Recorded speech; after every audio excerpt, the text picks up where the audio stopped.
হোয়াটসঅ্যাপে যখন কোনো কল আসে তখন কিন্তু একটা রিংটোন বাজে, বাট আপনি চাইলে কিন্তু এই রিংটোনটা চেঞ্জ করে গান অথবা গজল অথবা আপনি মিউজিক সেট করতে পারবেন। যখন আপনার হোয়াটসঅ্যাপে কল আসবে তখন সেই পছন্দের গান বা মিউজিকটা বাজবে।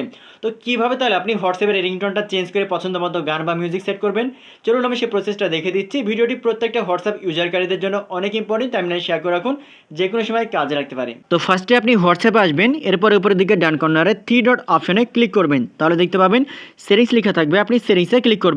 সেটিংসে ক্লিক করার পরে অনেকগুলো অপশন থাকবে, এখানে লেখা আছে নোটিফিকেশন, আপনি এই অপশনটা ওপেন করবেন। এরপরে নিচের দিকে একটু স্ক্রল করে দেখতে পাবেন কল অপশনের রিংটোন লেখা আছে, আপনি এই অপশনটা ওপেন করবেন। তাহলে এখানে অনেকগুলো রিংটোন কিন্তু শো করবে। এখন আপনার পছন্দের গান বা গজল সেট করার জন্য নিচের দিকে একটু স্ক্রল করে দেখতে পাবেন অ্যাড রিংটোন লেখা থাকবে, আপনি এই অপশনে ক্লিক করবেন। এই অপশনে ক্লিক করার পরে আপনার ফোনের ফাইল ম্যানেজার ওপেন হবে। এখানে একটা ইম্পর্টেন্ট বিষয় হচ্ছে, আপনি যে গান বা গজল সেট করবেন রিংটোন হিসেবে, ওই গান বা গজলটা আপনাকে আগে থেকে ফোনে ডাউনলোড করে রাখতে হবে, তাহলে এখান থেকে শো করবে। এখন দেখেন এখান থেকে আমি একটা রিংটোন সেট করবো, এর জন্য লেখা আছে আল্লাহু আল্লাহ গজল, আমি এটা সেট করবো। এই জন্য আমি এটার উপর জাস্ট ক্লিক করলাম। ক্লিক করা মাত্র কিন্তু এখান থেকে কিন্তু এটা রিংটোন হিসেবে কিন্তু এখানে চলে আসবে। এখন নিচে দিকে একটু স্ক্রল করার পরে আবার সিলেক্ট করতে হবে, দেখেন লেখা আছে আল্লাহু আল্লাহ গজল, আমি এটার উপর জাস্ট ক্লিক করলাম, তারপর ওকে লেখা আছে, আমি ওকে থেকে এখানে ক্লিক করলাম। ক্লিক করা মাত্র কিন্তু দেখেন রিংটোন হিসেবে আল্লাহু আল্লাহ এই গজলটা কিন্তু সেট হয়ে গেছে।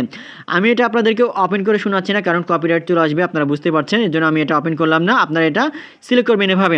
এভাবে যদি আপনি রিংটোনটা সিলেক্ট করে রাখেন, তাহলে আপনাকে কেউ যখন কল করবে আপনার সেই পছন্দের রিংটোন বা গান বা গজলটা কিন্তু রিংটোন হিসেবে বাজবে, শো করবে। ঠিক আছে, ভিডিওটি প্রত্যেকটা হোয়াটসঅ্যাপ ইউজারকারীদের জন্য এই সেটিংসটা জানা অনেক অনেক ইম্পর্টেন্ট, সেজন্য টাইমলাইন শেয়ার করে সবাইকে দেখার সুযোগ করে দিন। ধন্যবাদ।